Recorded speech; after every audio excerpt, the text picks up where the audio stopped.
Hello, everybody. This is Sri from BizBuzz, sponsored by My Work Belt, big tools for small businesses.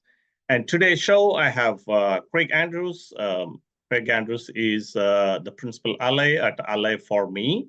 And most importantly, he is being a leader for helping small businesses applying different techniques on closing the transactions more quickly and more effectively than anything else, and for over 15 years. Craig also wrote a book. He's the author of Make Sales Magical. So if you guys are interested to learn how to make sales a magical experience, and you should be reading that book, and you can't miss that book. Craig, thank you very much for coming on board onto this podcast. Do you have any more to Sure. add? Thanks for having me. Yes. Yeah, no, thank you for having me. It's a delight. I've been looking forward to it. Excellent. So the purpose of, as I mentioned to you in our conversation, the purpose of this podcast is having a casual conversation. But at the same time, during our conversation, I would like to have you share your knowledge and experience so that the small business owners or anybody leaders who are running or owning a small business can take advantage of what you got to offer, and we all can learn from each other. It's not that one owns everything. So I am purely being a conduit between you and the small business community. So do you mind if I ask you a few questions? Yeah, please lead off. Okay, so my fundamental question is, as you always see so many commercials in the TVs or in YouTube ads or everywhere, there is so many channels, so much activity going on all around you. The large corporations have deeper pockets and they have bigger teams. They can do all that. Whereas a small business, particularly those who owns, runs, operations, and all those small businesses, what can they do? How do they compete in this large corporation jargon? Yeah, there's actually a lot of opportunity there. Mm-hmm. Just because companies are large doesn't mean that they're effective. Yeah. Let me give an example from the financial advisory space. Mm-hmm. So Fisher Investments is by far the largest in terms of advertising spend. I'm not sure where they are now, but a few years ago, they were spending $60 million a year on marketing. Wow. Yeah. And, and that's larger than, many financial advisors out there. Yeah. Just their advertising budget is more than their total revenue.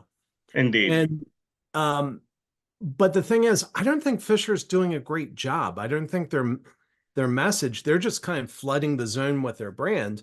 But what they're not doing is inspiring people to call them for any reason other than just they flooded the zone. I see. So the problem is, financial advisors, it's an undifferentiated space. They all do basically the same thing using the same tools.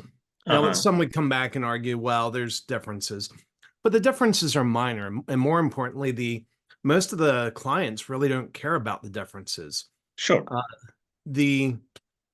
But there's an opportunity for smaller advisors to come in and get more bang for the buck.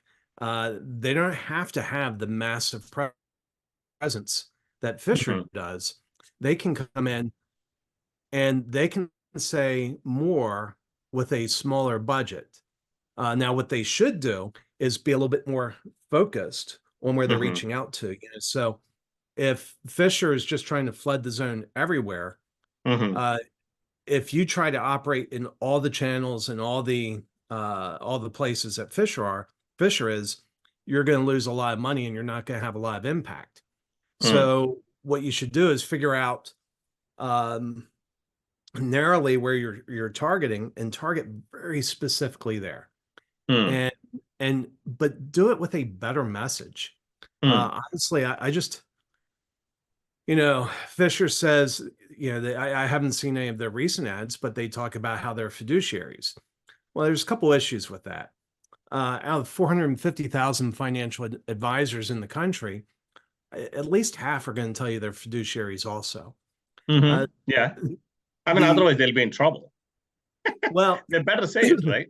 Yeah. Well, there's requirements. They're not necessarily required to be a fiduciary. I see. There are certain requirements that kick in when they claim to be a fiduciary.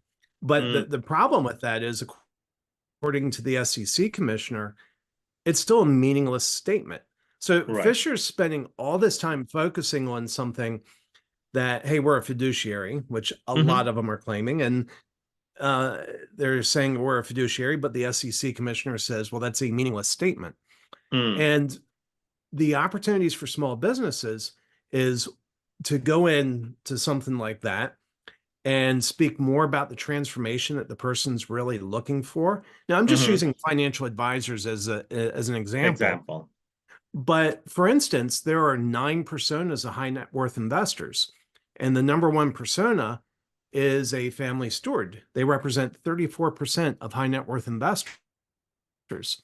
And so if you want to be differentiated, how many ads do you hear in the financial advisory space talking about, hey, if you're somebody that wants to create a financial legacy for your kids and grandkids, here's a plan for you. Right. Have you ever heard somebody give that message? Right. They don't. They all don't talk about, well, you need to save for retirement, and they all have the same message. But 1/3 of high net worth investors, their primary goal for investing is to create a financial legacy to pass down to their kids and grandkids. And nobody is talking about it in their ads. That is interesting. And so if you want to go, yeah. So you are saying, please go ahead. So you're saying that instead of talking about all these, instead of worrying about all these large corporations, large commercials and all that, as a small business owner, you can clearly clarify the message with the purpose of what actually their client is looking for and focus it, channel it into a focused, laser-focused group of prospects, and then you be able to get to a winning position. Is that message stating correct, right? Absolutely. And buried in that message means that you are deliberately ignoring part of the market. Right. Which you need to do. If you want to come in with a smaller budget and have a big return on your budget, you need to ignore part of the market. You need to be very focused on who you're talking to. Indeed, indeed. So speaking of very focused, so a small business owner, 9 out of 10 times in my experience, they are first a technician, or they might have inherited the business from their parents or grandparents, right?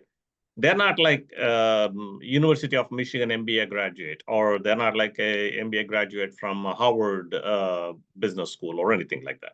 They are small business owners. They are very, very good in doing what they are doing to deliver what they committed for their customers, right? How do you suggest that they need to understand who are their prospect and what is the focus that they need to do on? Is there any certain 1, 2, 3 tips that you can offer to the small businesses? Yeah, your best opportunity is to look through your existing customers. Yeah.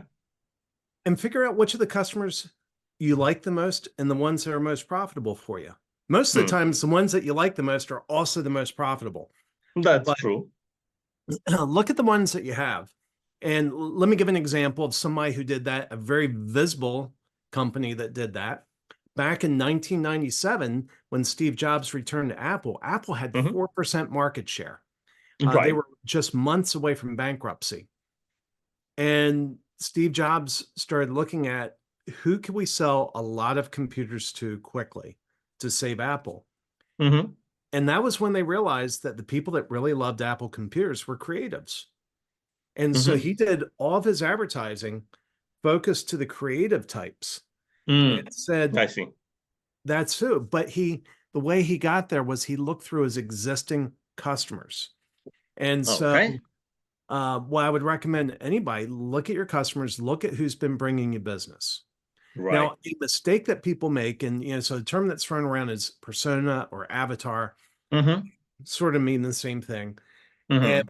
what people do, a lot of people know that they should do a persona. A smaller percentage of those actually do the persona, but when Mm-hmm. they do it, they take ingredients from multiple people, pour them Mm-hmm. into a mixing bowl, kind of like they're baking a cake, Mm-hmm. mix it all together, and they come up with a persona that is a Franken client. It's a Mm. monstrosity that doesn't exist in the real world because they blended different things. Right. And so the advice would be, don't blend. Think about very specific people. So that, let's say you have a client named John, Mm-hmm. and you say, you know what? Life would be perfect if I had another 100 clients just like John. And then dig in and deeply understand John. Gotcha. Yeah. No, thank you very much. That's a wonderful tip. Um, um, Now you have been great advocate on first time offer for your clientele. So what is a first time offer means, and what needs to be done? How can anybody come up with something like that? And what is the importance of it in doing the sales and marketing process? Yep. So first off, let me clarify who I usually work with. Um, I usually work with people that have high ticket, high trust services. Right. And so when I talk about first time offer, it's in the context of those people Mm-hmm. where, let's say the total engagement over at least the first 12 months is going to be in excess of $20,000. And that can break out a number of different ways. But a first time offer is a way of kind of breaking the ice. Mm-hmm. And instead of moving your client away from debating buying your services and trying to evaluate whether or not you're right for them, to as quickly and cheaply as possible, start working on something together. Mm-hmm. And when you do that, they come in and the first time offer is basically a mini project. There's a few traits of it. One, it has to be an impulse purchase. That means the Mm-hmm. coins in the cushion of your couch, the money in your wallet, or the B2B equivalent of it. Mm-hmm. If if anybody has to ask permission to spend that money, it's priced too high. Yeah. If anybody will ever be held accountable for how it's spent, it's Mm-hmm. priced too high. Mm-hmm. So the next thing is it has to deliver disproportionate value to price. Mm. So if anybody has to do a calculation in their head to figure out if it's a good deal, it's Mm-hmm. not delivering enough value. It should be an overwhelming amount of value. Mm. Actually, to the point where sometimes when I present a first time offer, people were asking me that they believe they misheard. They, Mm. they feel like they're missing something. They're like, "Are you saying I get all of this for this price?" I said, "Yeah." It's that good of an offer that they're shocked by the So value. is that not going to become a troubling situation for the prospects? This is too good to be true, so I'm not going to trust it. Haven't had that problem, Huh. and so the but there's a number of things that go together to make it work. It's very clear that it's a mini project that's getting things started. You're not offering to solve all of their problems. Mm. So Gotcha. let me touch on a couple other things. The third thing is it has to solve a problem. If Mm-hmm. it's not solving a problem, it's not going to work. It Right. has to solve a problem. But you want to leave the big problems unsolved and you want to naturally lead to the next step. Mm-hmm. And so people will look at this and they'll understand, that yes, this is going somewhere bigger where they're going to have to spend more money. But they also see it for what it is. It's moving them a few steps closer to their goal. Mm-hmm. Yeah. Ideally it has 4 or 5 deliverables. And so those 4 or 5 deliverables are moving them 4 or 5 steps closer from where they are to where they want to be. Right. It's again one step closer to the goal. Yes. Right. And the last thing that we do, and we recommend this, we do this with our offers, we recommend all of our clients do this. It's treat it like a coffee date. You know, when you go on a coffee date, you're not committing to marriage. You're not Yeah. making the big commitment. And so we make it abundantly clear. We tell them, hey, once this is complete, you have 3 options. You can take this and implement it yourself. You can give it to someone else and have them implement it for you. Or if we mutually agree, we will help you implement it. And so Right. that's kind of sets the stage of, hey, we're going somewhere together, but we're going to do a little bit of work together. And what ends up happening when somebody's contemplating making a high ticket purchase, you know, 10, 20, 100,000, $1 million, they start getting very careful about it because they don't want to be ripped off, or if they're an employee, they don't afraid want of to be failure. fired. Hmm? They're afraid of failure. Absolutely. Right. And so, I mean, if you're going for a movie, paying it $10, you don't care. But what you really worry about is, I go there and am I going to enjoy for the next 2 hours entertained, or am I going to get bored down and then roll my eyes and get worried about it? So it's not necessarily always that $10 that it's more importantly, is it going to be a successful experience for me or not? well, and here's a very real fear. If you're dealing with an employee, they're afraid that it's going to get them fired, Yeah. or that they will look bad in front of their boss. Right. Right.